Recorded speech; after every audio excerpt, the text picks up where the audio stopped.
He didn't touch it. He didn't taste it. No, thank you.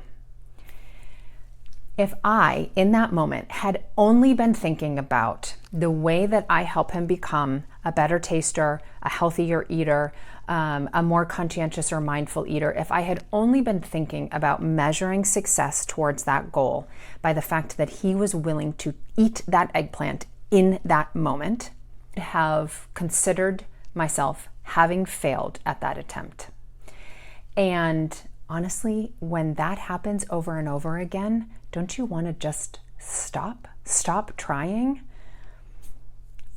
Rather than feeling like I failed because he didn't taste it, I was able to remind myself that he asked for something.